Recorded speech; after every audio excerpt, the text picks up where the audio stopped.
It's kind of crazy to think about because we're 1 week out from Black Ops 4, and to me it still partially feels like we just saw the actual reveal of Black Ops 4 back around April and May when we finally had that logo teased to us, but it also feels like the next 7 days will be the longest, I think, of our entire existence.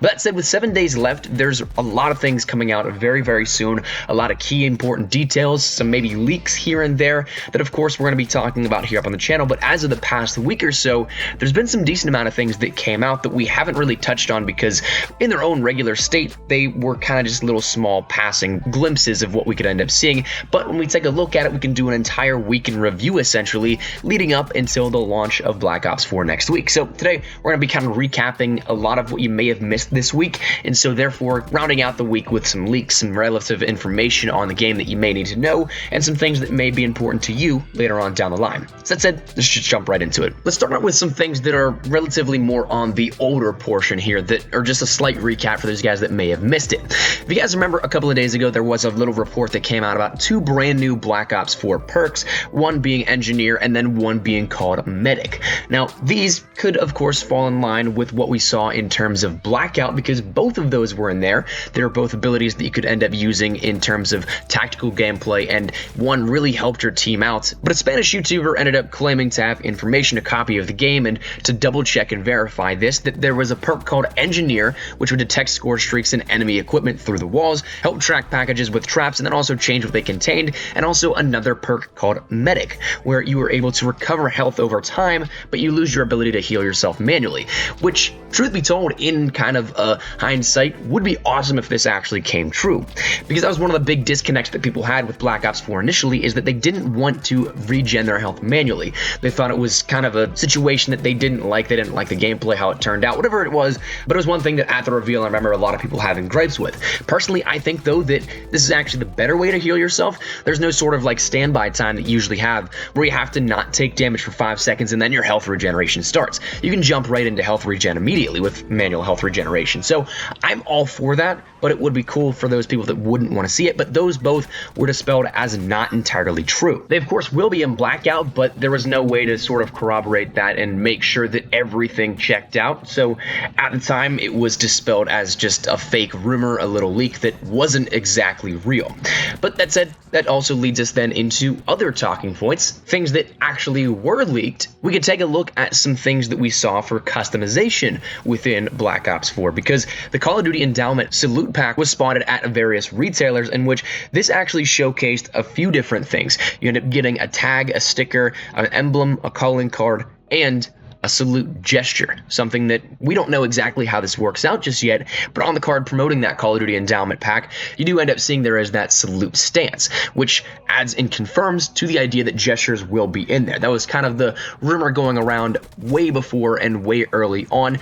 As to how this works out, we're not entirely sure. My guess is that that D-pad is wide open. We haven't seen anything really locked down to that just yet in terms of gameplay, because if you guys remember, during the multiplayer beta, you ended up seeing that triangle or Y was tethered to your score streaks. You had to hold that down, and that keybind shared with then your swap weapon. You end up tapping to swap weapon, but holding down to end up calling in your streak. So the D-pad was wide open. Maybe that's where those end up getting placed, but until again later on, we don't exactly have any confirmation of that. The next thing we'll mention actually deals with some decent amount of spoilers in terms of just general overall blanket statements, because PlayStation and Sony actually made the trophies for Black Ops 4 go live early. They always do. That's something that happens every single time. It's literally just in preparation for what's to come so that everything is on file in the database for trophies, but they weren't published, and it was something that was able to be seen. So we're going to talk about those very briefly here, and if you guys don't want to hear anything about these, don't want to hear any details of it, feel free to skip ahead by a little bit, and we'll end up taking a look at other stuff later in the video. But as for the actual achievements themselves, there are so many to list off that I probably won't list them off here with you guys, but I'll have in the background the list going down so that you can check them out as we talk about them in sort of a broad general statement. But there are a ton that end up mostly detailing zombies. A lot of the stuff we of course see with new games, multiplayer and the campaign mode have a lot of stuff, and since we don't have a campaign, that's kind of a big chunk out of the way. Multiplayer doesn't really ever have one. It's sort of just the prestige kind of things where you end up reaching a certain rank, you get a challenge, but that's about it. You can end up grinding out the entire game, end up up only getting on PlayStation and Xbox trophies like 5 at most. So a lot of what we end up seeing for these end up dealing with zombies. We have a few with Blackout, but with there being 4 zombies maps on offer, it's just an insane amount of challenges and trophies for those. We end up having Blood of the Dead, we end up having Voyage of Despair and 9, and then we also have Classified for those that end up getting the Black Ops Pass. So that's 4 maps that we usually see, I don't know, maybe 10 to 15 challenges per map that we end up getting, and that's just kind of across the board. We saw that with zombies within World War II, we saw that within zombies in Infinite Warfare, and then Black Ops 3 as well, but just the sheer amounts of them is amplified because we have so many maps at launch, which is certainly not a bad thing, and they're looking through them, actually some cool little challenges and some information that might actually be discernible from this and give us a decent understanding of what we can end up doing. For example, there's one called My Home is the Arena, which is in 9, survived to round 20 without opening a gate. Now, I have no idea, but it looks like from the trailers that we've seen that main center portion may be the arena, and maybe that's a starting room challenge or something of the sorts, which would be really interesting.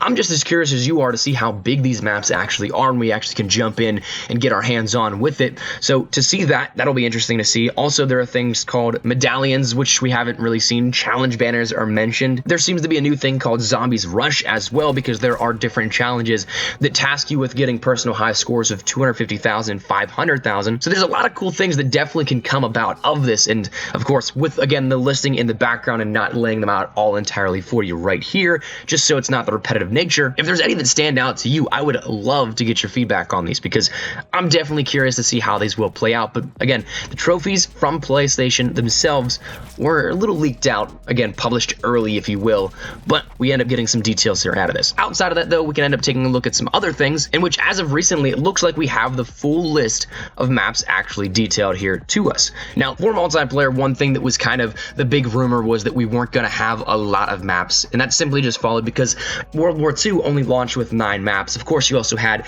the war maps, and then you also had the headquarters, which they counted as maps as well, which in terms of development, they're certainly not nothing, but they're not the same. They're not the same as those multiplayer maps that everybody wants to grind out and play to end up prestiging.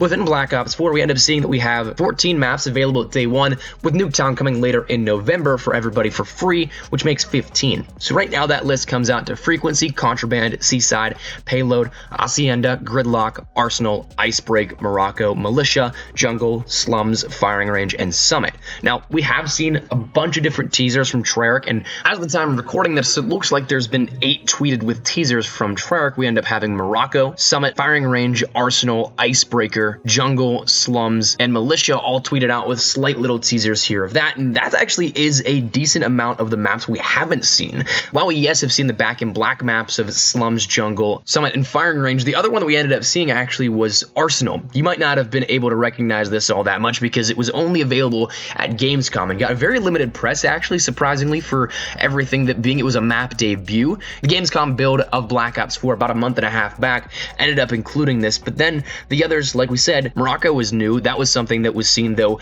in the launch trailer. It seems like Militia was also that extra map as well, where we saw that sort of little overhanging bridge and players coming out underneath it. But then the other one that we haven't seen anything on, but was tweeted no less by Treyarch, was that of Icebreaker.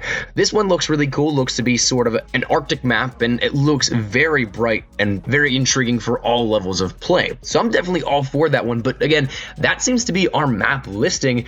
Icebreaker, I think, was that one that really was the curveball, because we knew about all the other ones for the longest time, but then Icebreaker was tweeted by Treyarch, and, well, that was out of nowhere. Now, we're a little up to date here with what we're talking about. As of earlier today, actually, Treyarch announced some of the details for PC and what specifically also deals with the preload for PC as well, which may translate over to how console can preload as well, but that's something that we don't know of just yet. This is kind of just attaching that asterisk onto it that may include it, but for right now, it's just PC consideration.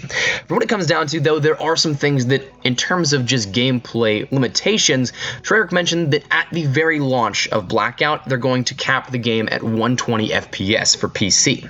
But that is something that is subject to change as time progresses. Multiplayer and zombies will both be uncapped frame rates, but Blackout will have a slight cap on it initially because they want to make sure the servers are stable to begin with so many people jumping on all at once. That's something that you add in that uncapped frame rate, and it could add to a little bit of some hindrances in the gameplay itself. So they want to make sure everything is standard and relatively ready to go and all good, and once launch happens, you'll have a 120 cap on that frame rate, but then it'll jump up to 144 and then uncapped shortly thereafter, and that's the hopeful plan here for it. As for the preload that was mentioned, the preloads will start on the 9th in the early morning of Pacific time. So that'll be something that as of Tuesday you can jump on and start preloading for PC, but of course that won't go live until midnight of your own region, and so therefore just kind of make sure you can jump right into the action. You don't get any sort of early playtime as a result, but again, kind of correlating that maybe to consoles, maybe that's when we start to see the preloads start for that as well for digital downloads and purchases there. Again, nothing is confirmed on that front, but PC is. The final thing that I do want to mention though deals with something that is unconfirmed at the moment, but it actually would make sense if this actually is what happens. Again, as we start to approach closer and closer to that date, people will get their hands on physical copies of the game, to which somebody ended up saying that right now it requires a day one update to actually even get past the main menu, which is pretty awesome, I think. And as of when that would go live, who knows? Servers usually go live a few days early. Maybe that's tied in with those server updates. But as it stands right now, since it is an online game, you do have to end up jumping in and getting an update before you can get past that main menu. So that's, of course, nice what this report ends up saying. But again, you and I probably don't have copies of the game to end up checking, but that's what we're going off of here. So definitely nice that nothing really is spoiled this early on, but who knows when that day one update goes live. That said, that is a full recap here of this weekend, everything that happened within Black Ops 4. Hopefully it's been informational, hopefully it's been something that catches you up to speed, and of course, helped in some way, shape, or form. That said, let me know your thoughts in the comments down below. Are you guys looking forward to Black Ops 4? Are you guys super stoked for the week ahead? And is it, like me, going to be the longest week that you think you've ever experienced? Let me get your thoughts, but hopefully you guys enjoyed. If you did, make sure you drop a like down below. And of course, if you are new to the channel, make sure you guys subscribe so you don't miss a single thing regarding all things Black Ops 4, and of course, anything regarding Call of Duty. We're going to be killing it with the content here. I'm so excited. Got some awesome stuff planned here on the horizon for you, so make sure you stick it right here and subscribe if you guys are new. But that's it. If you also want to follow me over on Twitter and Instagram, those are the best places to get connected outside of YouTube as well, so those links are in the description for you guys to check out. That said, thank you guys so much for watching. Mine has been Espresso. Please let this week go fast. I'll see you later. Peace.